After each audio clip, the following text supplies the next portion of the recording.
11 मधुश्रावणी। पद्मश्री जब आंगन आई तो आकाश में उजाला फैल चुका था। टोले पड़ोस के लोग जाग चुके थे। वह तुलसी चौरा पर अंश जल रखकर साड़ी को पसारने लगी। फिर भगवती का पिंडा लीप कर पाठ करने बैठ गई। लेकिन दूसरे दिन की तरह आज ध्यान एकाग्र नहीं हो रहा था। उन्हें रह रह कर सीता दाई की बात याद आ जाती थी। सीता दाई ने अप्रत्यक्ष रूप से न जाने क्या क्या कह दिया और पद्मश्री के मौन ने जैसे उनके कथन की सत्यता को प्रमाणित कर दिया था। अब रह रह कर उनके मन में ये खलने लगा कि तब सीता दाई को कड़ा उत्तर क्यों नहीं दिया। सीता दाई का इतिहास गांव भर में किसी से नहीं छुपा है। पद्मश्री को भी सब कुछ मालूम है, लेकिन आज वही महान उपदेशिका बनकर ज्ञान का प्रचार कर रही थी।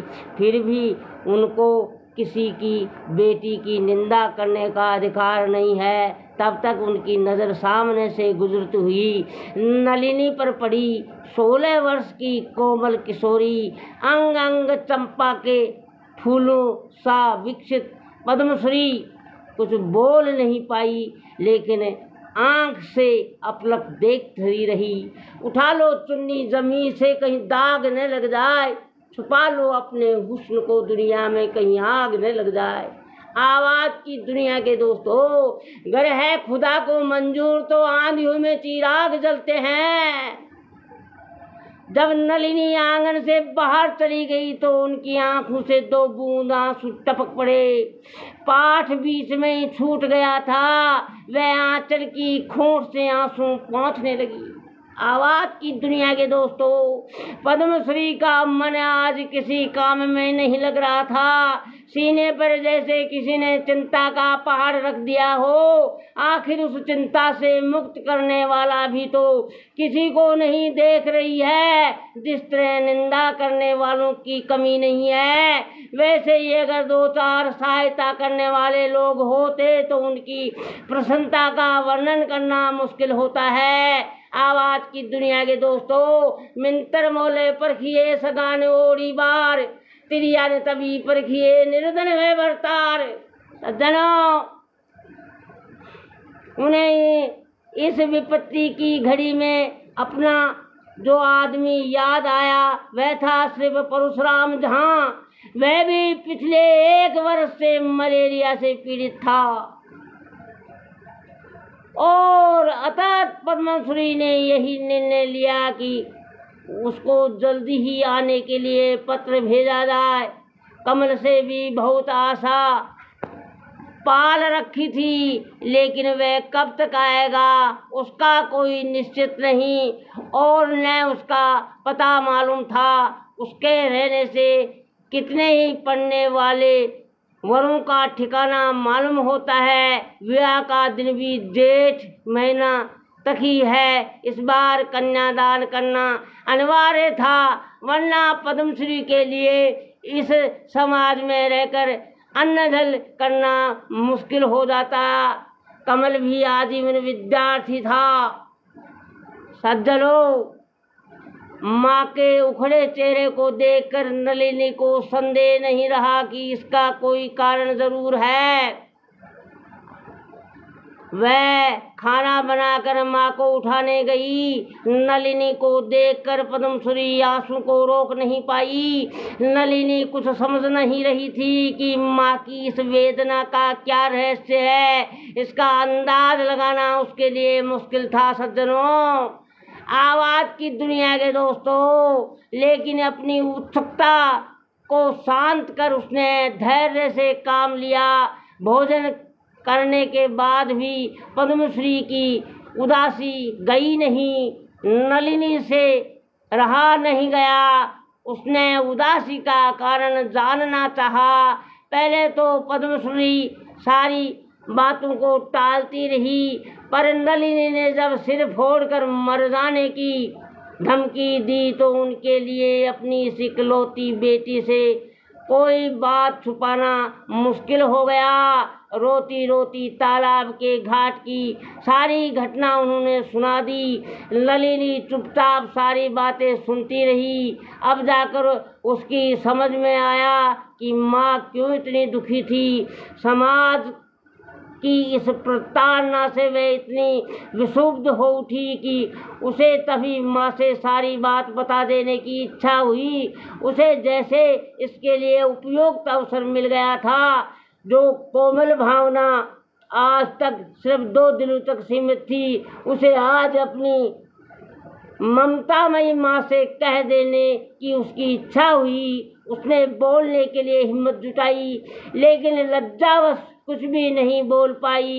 इस सुखद सूचना से माँ के हृदय को सांत्वना मिलती और उनका दुख प्रसन्नता में बदल जाता। किसी भी माँ के लिए इससे प्रिय कोई सूचना नहीं हो सकती है, लेकिन शर्म के मारे वह कुछ नहीं बोल पा रही थी। लज्जा को नारी जीवन का आभूषण कहा जाता है। जब तक उसमें लज्जा है वह अलंकृत है। उसका ये गुण आभूषण की तरह उसका श्रृंगार करता है। ये कोई बनावटी श्रृंगार नहीं बल्कि प्रकृति प्रदत्त वस्तुत है। नलिनी अगर माँ से ये बात कह देती तो माँ के हृदय को भले ही संतोष होता, वह भले ही प्रशंसा से भर उठती, लेकिन नलिनी स्त्रोचित गुण से वंचित हो जाती। शादी की बात दाम्पत्य जीवन से संबंधित और कोई दूसरी बात लोग बड़ों के सामने नहीं बोलते हैं।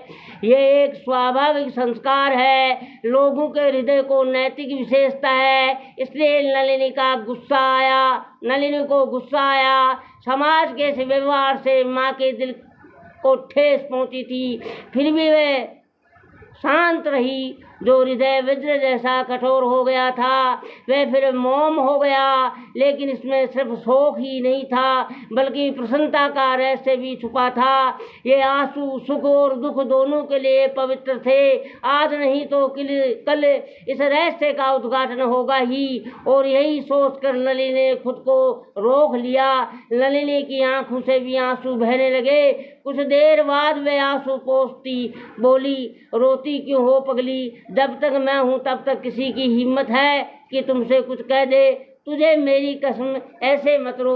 आवाज की दुनिया के दोस्तों, नलिनी ने आंसू पोंछ लिए। अब रोने का मतलब था माँ के हृदय पर आघात करना, लेकिन उसकी शादी के लिए माँ का इस तरह चिंतित होना उसे रहस्य में जान पड़ा। अभी तक वह यही समझती थी कि माँ की भी हार्दिक इच्छा है कि कमल के साथ उसकी शादी हो जाए, और इसी कारण उसके हृदय में एक कोमल भावना अंकुरित हो उठी थी। कमल के प्रति उसके हृदय में संचित प्रेम का झरना जैसा फूट पड़ा था। आज अगर लोगों को इससे ईर्ष्या हो रही है तो इसके लिए खेद प्रकट करने की क्या जरूरत है? कभी न कभी तो ये बात सामने आएगी ही। लेकिन माँ के मुख पर उदासी देखकर वह कुछ नहीं सोच पा रही थी, फिर भी उसे ये अज्ञानता अच्छी लग रही थी। आज अगर कमल पास रहता तो नलिनी बेझिझक सब कुछ सुना देती। कमल पुरुष है, पढ़ा लिखा है, वह माँ से किसी न किसी तरह सारी बातें बता देता, लेकिन कमल है कहाँ? नलिनी के लिए इंतजार का एक एक पल पहाड़ बनता जा रहा था। इस इंतजार का वर्णन उसने किताबों में पढ़ा था, अपनी विवाहित सहेलियों से सुना था, लेकिन तब विश्वास नहीं होता था, उसे हंसी आती थी। आज ये सब सोचकर उसका कोमल शरीर कांप रहा था।